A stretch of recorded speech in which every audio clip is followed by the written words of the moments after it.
हमारे यहाँ जो एनालिस्ट होते हैं हिंदुस्तान में, इसमें भी बहुत बातचीत हुई थी कि वो आसिम मुनीर लंच के लिए गए थे तो वो बेच के आ गए देश को, ये कर दिया वो कर दिया। उन्होंने जो भी कुछ किया हो, एक बात तय है कि कोई भी पाकिस्तानी जनरल जो है नेशनल सिक्योरिटी के साथ अपनी कभी कॉम्प्रोमाइज नहीं करता है, इसमें कोई शक नहीं है। हिंदुस्तान को आप इसमें कहाँ खड़ा देखते हैं प्रवीण साहब? देखिए, मैं हिंदुस्तान की पहली बात तो बता दूं, जो फॉरेन पॉलिसी है जो हमने देखी है पिछले 11 साल की प्राइम मिनिस्टर मोदी के अंदर, वो एक गलत फॉरेन पॉलिसी है। वो फॉरेन पॉलिसी है जो ये नहीं समझ रही है कि दुनिया बदल गई है।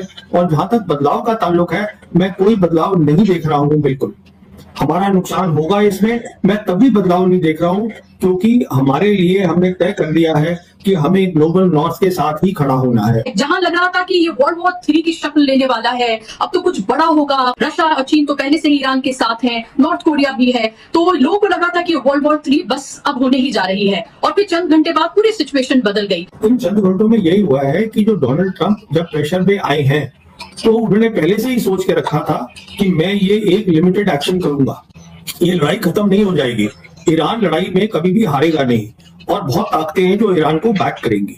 पाकिस्तान समझता है मेरी जियोपॉलिटिक्स कहाँ है, पाकिस्तान जो है वो समझता है अपनी मेरी नेशनल सिक्योरिटी क्या है, पाकिस्तान समझता है कि ईरान कितना इंपॉर्टेंट मुल्क है मिडिल ईस्ट के अंदर। जब दुनिया पूरी जो है 80% पॉपुलेशन जो है ग्लोबल साउथ वो शांति चाहती है, डेवलपमेंट चाहती है, हम उस रास्ते पे जा रहे हैं जहाँ सिर्फ अशांति ही है।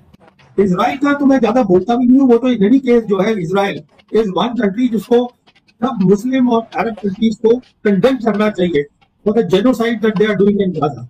मैं तो उनकी बात भी नहीं कर रहा हूँ। मैं ये नहीं कह रहा हूँ कि रशिया बॉम्ब दे देगा, न्यूक्लियर बॉम्ब ईरान को बॉम्ब नहीं चाहिए है बाहर से। ईरान के पास नॉलेज है बनाने की, जो इतना कर सकता है वो 90% भी कर सकता है न्यूज में, उसके पास सब नॉलेज है, उसको थोड़ी मदद चाहिए, तो वो रशिया क्यों नहीं मदद करेगा?